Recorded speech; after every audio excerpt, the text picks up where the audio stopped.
Hi everyone, welcome to episode 2 of Super Simple Ties, the easiest flies that you can tie for beginners in the Euro nymphing jig style that will catch you fish no matter where it is you're fishing.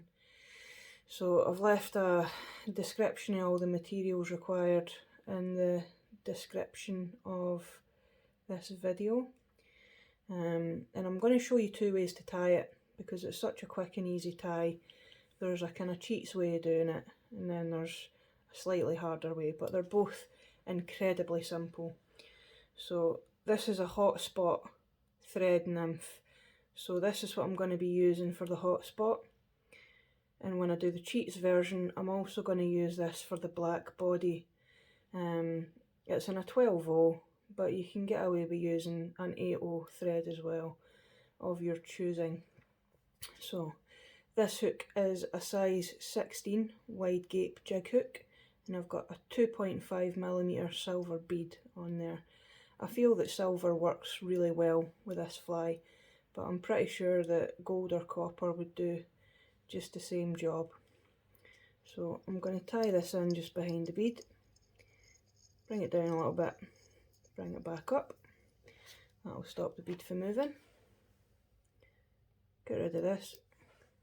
And now, with the cheats method, I'm going to get a black permanent marker. Doesn't matter if it's branded or unbranded, it'll do exactly the same job. And now, I'm going to colour this thread in with a permanent marker to turn it black. Before I wrap down again, I'm going to take my medium silver wire to go with the colour of the bead and chop a wee bit off. Stick it in the slot of the bead and then tie it in. And start bringing your thread back. I like to tie the wire onto the side of my hook because it keeps it out of the way.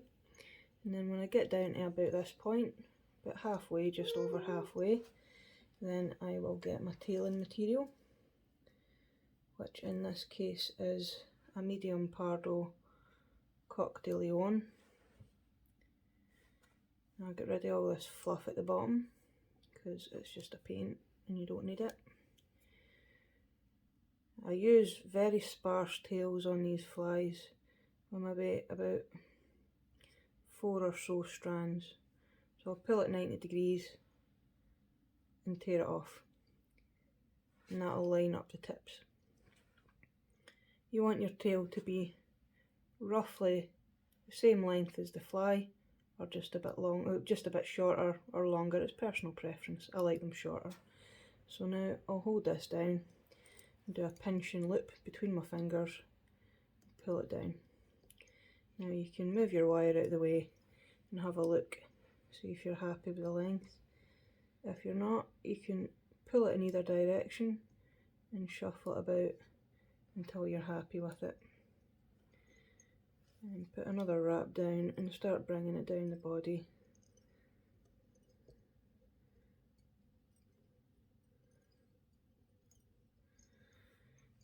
Stop just before you get to where the hook starts to bend. We're running out of black here, so I'm just going to top it up with my permanent marker. There we go. And just to prop the tail up, I like to take my thread underneath the tail and then back over the top. Start bringing your thread back up the body. And just before we get to the bead, I like to get rid of this little piece of Coq de Leon that's left over.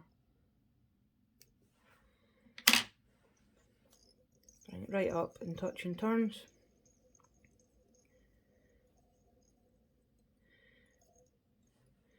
Now I'm just going to rib the fly. Generally I do my ribs in the opposite direction to the thread. Just nice evenly spaced turns, about 4 or 5 of them, and bring your thread over the top.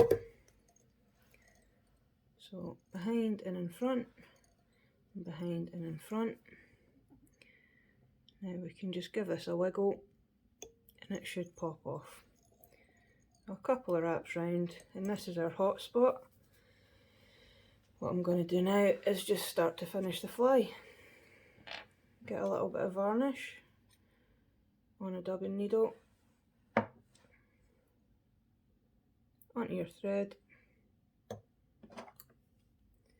and do your whip finish. 1, 2, 3, pull it tight, and then 1, 2, 3 for good measure, pull it tight.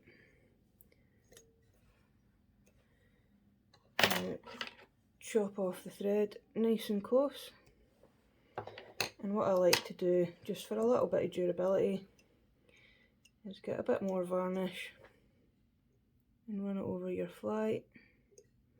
Just let it soak into the thread, top and bottom, and that'll just make it last that little bit longer before it falls apart. But that is a crazy super simple tie, and don't underestimate it. When I first started this style of fishing on the River Devon in particular, and the River Carron, and basically any river in Scotland, this just catches tons and tons of fish. Set it aside and let it dry. So there's the cheats version. Now I'm going to do the exact same fly using a different coloured thread, and this time I'm going to use an olive thread. Olive is very effective as well. So again, start it, bring it down and back up. Chop this off. Now get the wire for a rib if the wire wants to play ball, which it doesn't.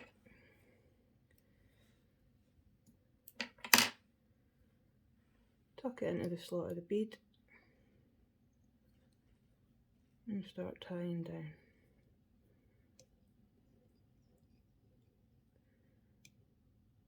Again, when you get to just over halfway, or round about halfway, get your tailing material, pull off about 4 strands at a 90-degree angle. Measure the length of your trail,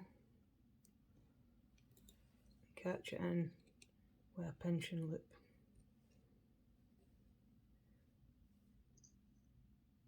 Just adjust it to where you want it to be, move your wire out the way and give it a jiggle until you're happy with it. Then over the top and continue to bring your thread down until you get to just before the hook bend. Again, you can see that the tailing material is starting to hang down, and this is why I like to take that thread wrap underneath. As you can see, that's propped the tail right back up again. So I'll bring my thread back up,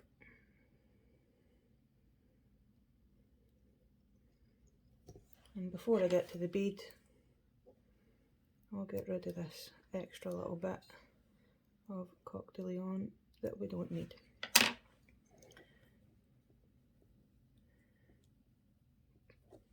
Now wind your rib up, nice open evenly spaced turns as before, and then tie it off behind and in front, and behind and in front. Give it a wiggle, and then whip finish. 1, 2, 3. Oh, that was nearly my bottle of varnish all over my desk. Chop this off. And now we're going to create the hot spot by getting our orange thread, tie it back a tiny bit, and then tie it forward. See, I find this way a little bit more difficult because the thread just doesn't look quite as neat. Now we can get rid of this little bit of excess. Little bit of varnish on the thread and whip finish. 1, 2, 3. Another one just for good measure. And cut this off nice and close. And again, I'll just get a bit of varnish on my dubbing needle, run it along the fly, over and under. If you use too much varnish, you can just take it off with your finger. And that's it. Fly is finished. And this is basically how you make a basic perdigon. Just people like to put a little bit of marker on the top for a wing case and then give that another little coating of varnish. Set that aside and let it dry. And here's the first one that I did. Nice and dry and finished. Super simple, can't get any easier. There you go.